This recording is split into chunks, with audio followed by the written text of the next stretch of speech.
क्या ज्यादा मेगापिक्सल से ज्यादा बढ़िया फोटो आती है? और ये मेगापिक्सल्स होते क्या हैं? और हमारे स्मार्टफोन का ये छोटा सा कैमरा काम कैसे करता है? ये कैसे हमारी कलरफुल पिक्चर्स को कैप्चर कर पाता है? तो सबसे पहले समझते हैं कि ये जो स्मार्टफोन का कैमरा है वो काम कैसे करता है। उसके बाद समझेंगे इससे जुड़े हुए जो वर्ड्स आप सुनते हैं, मेगापिक्सल्स हो गया, telephoto zoom, periscope zoom, OIS, EIS etcetera जो आप सुनते हैं उनका मतलब क्या होता है। ये जो स्मार्टफोन का कैमरा होता है ये देखने में तो बहुत ही सिंपल छोटा सा सिस्टम लगता है, लेकिन एक्चुअली में बहुत ही कॉम्प्लेक्स सिस्टम होता है। जो स्मार्टफोन का कैमरा मॉड्यूल होता है उसमें जो मेन दो पार्ट्स होते हैं वो होता है एक लेंस जो आपको ग्लास की तरीके से देखने को मिलता है बाहर से, और दूसरा होता है इमेज सेंसर। लेकिन जो हमारी इमेज है उसको बनाने के लिए यही दो काफी नहीं होते। तीसरा जो सबसे इंपॉर्टेंट रोल जिसका होता है वो होता है ISP का, जो हमारे प्रोसेसर में होता है, इमेज सिग्नल प्रोसेसर। इसका काम होता है जो इमेज सेंसर का रॉ डेटा होता है उसको प्रोसेस करना, और एट द एंड जो सॉफ्टवेयर होता है वो कंप्यूटेशनल फोटोग्राफी का यूज करके फाइनल ट्यूनिंग करके उस डेटा में आपकी जो फाइनल इमेज है उसको प्रिपेयर करता है।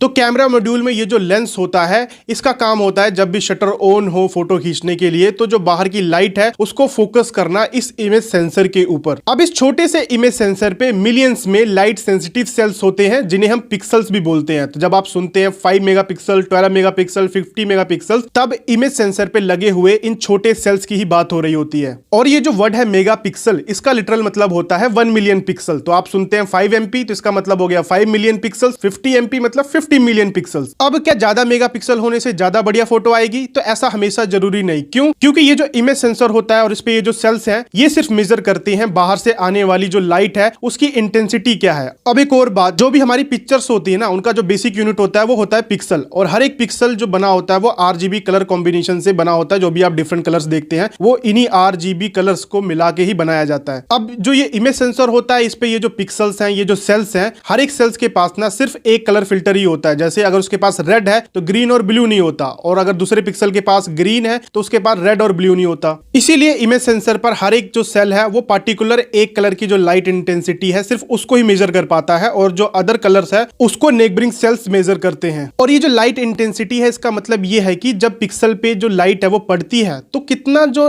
इलेक्ट्रिकल चार्ज है वो जनरेट होता है, उस बेसिस पे पता चलता है कि लाइट इंटेंसिटी कितनी है। अब वापस सवाल पे आते हैं कि मेगापिक्सल ज्यादा होने से क्या फोटो ज्यादा बढ़िया आती है। तो इसको ऐसे समझो कि ये जो पिक्सल्स होते हैं ये हमें पता है कि लाइट मेजर करते हैं। अब अगर इनका नंबर इंक्रीज करना है तो जो इमेज सेंसर है उसका साइज भी इंक्रीज करना पड़ेगा, तभी तो इसका बेनिफिट मिलेगा। क्योंकि अगर पिक्सल का नंबर इंक्रीज होगा तो इससे जो अमाउंट ऑफ लाइट कैप्चर होगी वो ज्यादा होगी, तो उससे जो इमेज की डिटेल है वो ज्यादा बढ़िया मिलेगी, बेटर लो लाइट फोटोज मिलेगी, नॉइस कम होगा उसमें। हालांकि जो फाइनल इमेज क्वालिटी होगी वो स्टिल डिपेंड करेगी जो फोन में ISP है, जो इमेज सिग्नल प्रोसेसर है, और जो सॉफ्टवेयर ऑप्टिमाइजेशन है उसके बेसिस